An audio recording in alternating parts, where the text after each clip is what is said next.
আমি বলতেছে আসো আমার বেডে আসো। তো ওনার বেডটা হচ্ছে স্প্রিং, মানে একবার বসলে 3-4 বার লড়ে।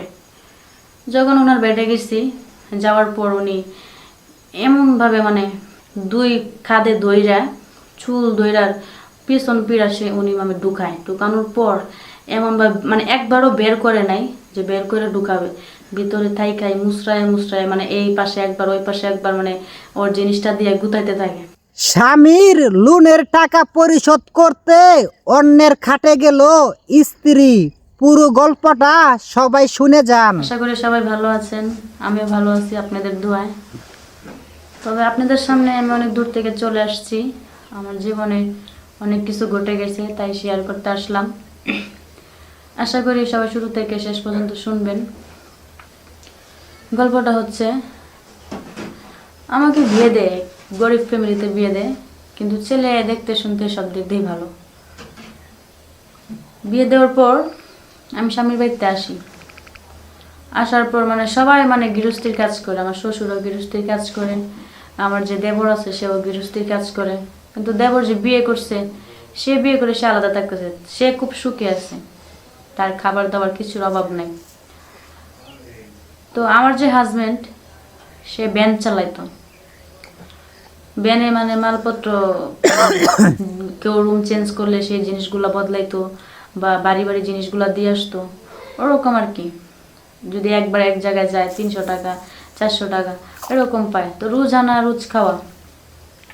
আমি যে একটা ভালো কাপড় পরবো সেটাও পরতে পারি না, আমি যে ভালো কিছু একটা খাবো সেটাও বলতে পারি না, কারণ তার অবস্থা দেখে সেগুলো তার বলা যায় না। তো একদিন মানে বৈশাখী মেলা আসছে, তখন আমি তাকে বললাম যে জান, তুমি আমাকে একটা যদি শাড়ি কিনে দিতা। তখন সে বলতেছে, তোমার তো রঙের শরীর, কাঁড়াল দিয়ে চুল খাও, তাই না? আমার কাছে নাই টাকা, তুমি বৈশাখী মেলার জন্য ড্রেস কিনবা। আমি পরি ছিঁড়া লঙ্গি ছিঁড়া ছাট, আর তুমি দামি দামি ড্রেস পরতা। এই জন্য তো বলি যে বাবের থেকে পুরাঙ্গি বেশি তোমার। পরে আমি বললাম যে না দিলে না দিবা, এত কথা বলার দরকার কি? আমাকে বলতেছে যে শোনো, বুঝের মধ্যে কথা বলি, টাকা পয়সা নাই, কি আর করব, মানে টাকা পয়সা না থাকলে বুঝোই তো ফ্যামিলিতে কত কষ্ট, কত অশান্তি থাকে। পরে আমি বললাম যে বুঝি, তার জন্য তো মানে তোমার কাছে আমি মানে এমনভাবে কথাটা বলছি যেন আমাকে দাও, কিন্তু তুমি তো আমার উল্টা মুখ করে অনেকগুলো কথা শোনাইলে, আমার লাগবে না কিছু, আমি এইভাবেই থাকবো। আর আমি তো নতুন কাপড় পরে তো ঘুরতে যাব না, বাসাতেই থাকবো। তুমি যে সে বিয়ের পর আমাকে 3 সেট কাপড় বানায় দিছো, সেগুলাই পরতেছি, আর 1 সেট কাপড় আছে, তো এগুলো চিরা বিড়ে গেছে, তো 1 সেট নামাইলে তো আর 1 সেট নাই। সেজন্য বললাম যে আর একটা কাপড় যদি আমাকে কিনে দাও, শাড়ি দাও। পরে বললো যে আচ্ছা ঠিক আছে, শোনো, আমি এক জায়গায় কথা বলছি একটা লোনের বিষয়ে, যদি দেয় তাহলে তোমার আমি একসাথে 5-6টা ড্রেস বানাই দিব, আর 5-6 মাসের খাবার দাবার করে তুলবো। পরে আমি বললাম যে দেখো, এসব লোন টুল আমি পছন্দ করি না, মানে দেনায় দেনা টানে। তুমি যদি এখন লোন তুলো তাহলে অনেক বেজাল হয়ে যাবো, টাকা পয়সা কিস্তি চালানো, তুমি রোজই পাও 300-400 টাকা, সেগুলো সংসারের পিছনে ডালতে হয়, তাহলে কিস্তিটা কেমনে দিবা? সে আমাকে বলে, আরে চিন্তা করো না, এত কিছু চিন্তা করে লাভ আছে নাকি? এমনও বাচ্চা কাচ্চা হয় নাই, পোলা পান হয় নাই, 2জন রানি টুনি খামু, এত টাকা পয়সা চিন্তা করলে কেমনে হবো? চালাইতে পারবো, তুমি চিন্তা করো না। তারপরের সপ্তাহে লোন নেই, 40,000 টাকা লোন নেওয়ার পর টাকা পাইয়া আমি এই যে বারবার বলতেছি যে টাকাটা আমার কাছে জমা রাখো, খরচ করো না, আলে আলে খরচ করো না, যেমনি আছে এমনি থাক, যদি দরকার পড়ে তুমি পর আমার কাছ থেকে নিও। সে আমাকে বলতেছে না, দরকার পড়ে বলতে হবে না, এই টাকা দিয়ে আমি কতদিন বসে খাবো, সারা জীবন তো কষ্টের কাজ করে যেতেছি। তো তাকে আমি একটা ভালো বুদ্ধি দিলাম যে টাকাটা আলেবালে খরচ না করে ছোট একটা 4 হোস্টেল দিয়ে বসে থাকো, না হয় কষ্টের কাজ না, ছায়ার নিচে থাকবা, চেহারা পরিবর্তন হয়ে যাব, তুমিও থাকতে পারবো, ভালো খাইতে পারবা। পরে সে আমাকে বলতেছে আমাকে এত পাম দিতে হইব না, আমি এইসব কাজ আমার পক্ষে সইব না, ভ্যান গাড়ি চালাই সেটাই ভালো। তো কি করলো, আমাকে ড্রেস বানাই দিছে, মিথ্যা বলবো না, 6টা 3 পিস বানাই দিছে। বানাই দেওয়ার পর বাজার সদাই করছে, তারপরে মানুষ যে দেনা পানা পাইতো সে দেনা পানা দিছে। দেওয়ার পর লাস্টে ছিল 3,000 টাকা। 3,000 টাকা ছিল, সেটাও মানে সে ঘোরাফেরা করতে করতে শেষ করে ফেলেছে।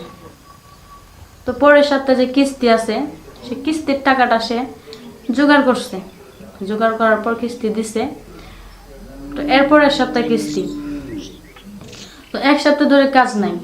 তো আমি চিন্তা করছি যে কিস্তি তো দুজনকে দেখেই দিছে, তো এখন যদি কিস্তি না চালাইতে পারি তাহলে তো সমস্যা।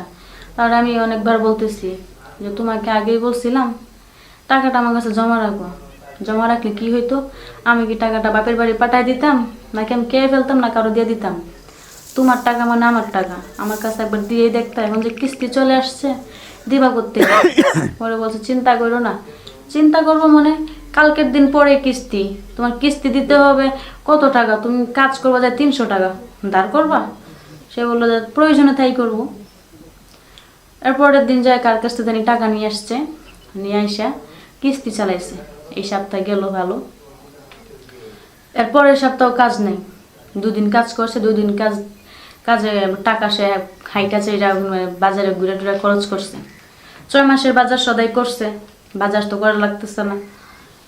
তো আমি যাই শ্বশুরের কাছে বললাম, দেখেন আব্বা, আপনি ছেলে তো খুব বাড়াবাড়ি করতেছে, মানে দেনা করছে, লোন তুলছে, এখন মানুষের কাছ থেকে টাকা ধার করে করে কিস্তি চালাইতেছে, এগুলো দেনা হচ্ছে না, পরে দিবে কিভাবে? তার তো কাজ কাম নাই, একদিন কাজ করলে আরেকদিন থাকে না। এই যে 40,000 টাকা তুলছে, আমি বলছিলাম যে আমার কাছে জমা রাখো, কিন্তু রাখলো না। এখন কি হবে? তোমার তো চিন্তা করো না, জাহান নামে যাক, আমার কথা শুনে না তোমার কথা শুনবো। আমরা বাপ মা, আমরা জন্ম দিয়েছি, সব কিছু শিখাই দিছি, এখন আম করে চিনে না, একবেলা খাইতেছি কিনা, কি করতেছি কিনা জিজ্ঞাসাবাদ করার জন্য মানুষ নাই। আর সে তোমারা জিগাবে, তোমারা জিগায় না পারতে মনে হয়। তো আব্বুর কথাটা শুনে খুব কষ্ট পাইলাম যে আমার হাজব্যান্ড এরকম, মানে বুঝাইতে পারতেছি না, আমি বুঝতেও পারতেছি না, কি আর করবো, কপালে আছে। তো এরকম অনেক দিন চলে। পরের সপ্তাহে কিস্তিওয়ালা আসে, সে সকাল সকাল রুমতে বেরোয় যায়। তো কিস্তিওয়ালা এসে আমার কাছে কিস্তি চাই। তো আমি বললাম ও তো বাড়িতে নাই, 10টা বাজে মনে আসবে। ফোন দেই, ফোনও ধরে না। তো বললাম যে আপনি পরের সপ্তাহে কিস্তিটা নিন। তো পরের সপ্তাহ যখন চলে আসছে, সে কি করলো, পরের সপ্তাহ মানে বৃহস্পতিবারে কিস্তি নেবে। তো বুধবারে কি করলো, সে ঘরে যে 6 বস্তা চাল কিনছিল, সেইখান থেকে 3 বস্তা চাল বিক্রি করে দিছে। বিক্রি করে দিয়ে পরে সেই কিস্তি দিছে, দুইটা কিস্তি একসাথে দিছে। তো দেওয়ার পর এরকম মানে আমাদের সংসার একটা অবহেলা মতো চলতেছে। এরপরের বার আবার কিস্তি দিছে। আমরা 2 স্বামী স্ত্রী, এত চাল লাগে না, 6 বস্তা চাল কিনছিল। এরপর আবার 2 বস্তা বিক্রি করে দিছে। দেওয়ার পর আর 1 বস্তা যা অর্ধেক চাল রয়েছে, সেটা হয়তো কিছুদিন যাবে না, 1 সপ্তাহের মতো যাবে। সেই টাকা বিক্রি করে সেই কিস্তি দিছে। তো এইভাবে কতদিন? আমি বলতেছি দেখো, যে টাকা তুমি লোন তুলছো, সেটা যদি আমরা বৈশাও খাইতাম, তা অনেকদিন খাইতে পারতাম। কিন্তু তুমি যে সে কাজটা করছো, একটা ভুল করছো। কেন এই কথা আমি বললাম, সে আমার গায়ে হাত তুলছে, মারধর করছে যে তুই পাকনাম বেশি করস, তোর লগুন কথা নেই, আমারটা আমার ভাবতে দে। তো আমি নিশ্চিন্তা, যা মন চায় করতে থাক। তো পরের বার থেকে আমি কিচ্ছু বলি না, দেখে সে কিস্তিও দেয় না। 1 সপ্তাহের কিস্তি চলে গেছে, দেয় না। 2 সপ্তাহ কিস্তি জমে গেছে, দেয় না। 3 সপ্তাহ যখন কিস্তি আইছে, তখন বেড়া খুব চাপ দিতেছে। এখন আমার জামাইয়ের তো কোনো কাজ কাম নাই, কি করব? পরে গ্রামবাসীর কাছে একজন যাই বলি যে ভাই আমার কিছু টাকা দেন, পরে আমি টাকা দিয়ে দিব। তোমার জামাই করে বাদাম মাগেরে, আর তুমি আমার কাছে টাকা দিয়ে দিবা, কোত্থেকে টাকা দিবা, কি করবা, কি কাজ করবা? যেভাবে হোক না কেন ভাই আমি টাকা দেবো, কিন্তু কিস্তির জন্য আমার মাথা গায়ে বলাইতেছে, আপনারা 5-6 হাজার টাকা দেন, পরে আমি দিয়ে দিব। পর উনি হচ্ছিল মানে গ্রামের একটু বড় লোক মানুষ। তো বলতেছে যে দিব, তুমি মানে এত সুন্দর একটা মেয়ে, একটা খয়রাতি পোলার কাছে বিয়া বইছো, জীবনটারে শেষ করে দিতেছ। তোমার রূপ যৌবন তো কম না, সারা জীবন খাইলেও শেষ হবে না। মাইন্ড করো না আবার কথাটা, তোমার জামাই তোমার সেই সুখটাও দিতে পারে না। তো আমি বললাম যে ভাইয়া টাকার চিন্তায় সেই সুখ খুঁজতে কখন যাব? আমি তো এই সুখটাই পাচ্ছি না, আবার সেই ভালোবাসার সুখটা কবে পাবো আমি? সে তো আমাকে ভালোই বাসে না। পরে আমাকে বললো যে শোনো, আমার তো বিশাল অবস্থা, টাকা পয়সা, এত টাকা পয়সা পড়ে থাকে বাড়িতে, কে খাবে? এই জন্য বলি যে যদি একটা প্রেমিকা থাকতো, আমার সময় দিত, তার আমি টাকা পয়সা দিতাম। পরে বললো সমস্যা কি, তুমি আমার সাথে রাত্রেবেলা থাকলে না, তোমার আমি টাকা দিয়ে দিলাম, তোমার কিস্তি আমি চালাই দিব। পরে আমি বললাম যে আচ্ছা ঠিক আছে। তো আমি রাজি হইলাম। রাজি হওয়ার পর উনি আমাকে বলতেছে তাহলে আজকে একবার থাইকা যাও, যেহেতু সন্ধ্যা হয়েই গেছে, তোমার হাজবেন্ড জিজ্ঞেস করলে বলবা যে টাকা আনতে গেছো। পরে সন্ধ্যা 8টা বাজে, ওনার বাসায় কেউ নাই। সেই সময়টা আমরা কাজে লাগাই। উনি বলতেছে আসো আমার বেডে আসো। তো ওনার বেডটা হচ্ছে স্প্রিং, মানে একবার বসলে 3-4 বার লড়ে। যখন ওনার বেডে গেছি, যাওয়ার পর উনি এমনভাবে মানে বলতেছে যে আরো পান খায়, এমন শক্তি, মানে 2 খাদে দইরা, চুল দইরার পিছন পিড়া সে উনি মানে ঢুকানোর পর এমনভাবে মানে একবারও বের করে নাই যে বের করে ঢুকাবে, ভিতরে থাইকাই মুসরায় মুসরায়, মানে এই পাশে একবার ওই পাশে একবার, মানে ওর জিনিসটা দিয়ে গুতাইতে থাকে। তো আমি বললাম যে ভাইয়া আমি টাকার জন্য আপনাকে এই জিনিসটা দিতে রাজি হয়েছি। তখন বললো যে এটা কোনো ব্যাপার না, তুমি আজকের থেকে আমার গার্লফ্রেন্ড। তো আমি বললাম যে আমার বিপদ আপদ সব দেখবেন তো। সেদিন কত মিষ্টি মিষ্টি কথা বলছে, যে কিনা আমার পর খায় এসেছিল, সেটা ওনার মিটাই গেছে। মিটানোর পর এর পরের দিন গেছি যে আমার কিছু টাকা লাগবে দিবেন। তো প্রতিদিন কি লালুস নাকি, টাকা কি আমার জয়রা করতেছে যে তোমাকে টাকা দিয়ে দিব? তো উনি এক পর্যায়ে টাকা দেওয়া বন্ধ করে দিছে। টাকা দেন, অনেক রিকোয়েস্ট করছে যে আমি দিব, তারপর রাজি হয় না। তো আমাদের এলাকা থেকে একটু দূরে আরেকজন ছিল, তার কাছে গেছি। যাওয়ার পরে সে কীরকম বলে যে টাকা দিব, আমার সাথে থাকতে হবে। তো আমি রাজি হই। তো ওনার সাথেও সেম টু এরকমভাবে ওনার রুমে নিয়ে যায়। নিয়ে যাওয়ার পর দেখতেছে রুমে হচ্ছে না, খাটকালি বেড বেড শব্দ করে।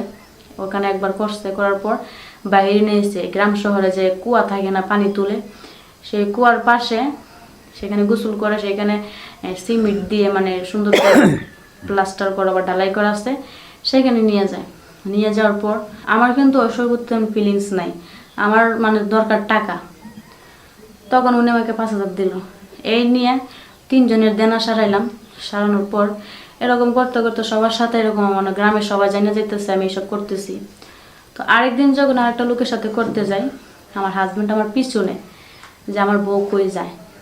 যাওয়ার পর হাতে নাতে আমাকে দইরা ফেলায় যে তুমি এইসব ফস্টি নষ্টি করো, ছি, কিস্তিওয়ালা টাকা চাই। আরে কিস্তিওয়ালা কি খাইয়ে ফেলাবো নাকি? কিস্তি না দিলে কি দইরা মাইরা ফেলাবো? তুমি এইসব কাজ করতে নামলা কিসের জন্য? তাহলে রাস্তায় নেমে যাও, 2টা বস্তা নিয়ে নেমে থাকো। রাস্তায় বেড়ারা যাবার কইবা যে আসেন 500 টাকায় শর্ট, 1000 টাকায় শর্ট। তো এরকম বলে অনেক বকাঝকা করে। করার পর আমার নিয়ে আসে। যেহেতু এখন দেখতেছে এক পর্যায়ে গ্রামের লোক সবাই যাই না গেছে, অমুকের সাথে করছে, তমুকের সাথে করছে, প্রায় অনেকের সাথে কইরা ফেলছে, আমি সব আকাম কুকাম করছি। কিন্তু আমার জামাই সুখটার জন্য, যার জন্য চুরি করলাম, এখন সে আমাকে চুর বলে। মানে তার ভালোর জন্য, দেনাগুলো সারানোর জন্য আমি যে যেটা বলছে সেটাই করছি, কিন্তু সে এখন আমাকে মাইনে নিতেছে না, যে তোর মতো বউ লাগবে না আমার। তারপর কিস্তি আরো 3-4টা রয়েছে, সে অবস্থায় আমাকে বের করে দিছে, যে তোর মতো বউ লাগবে না আমার, তুই জাগা।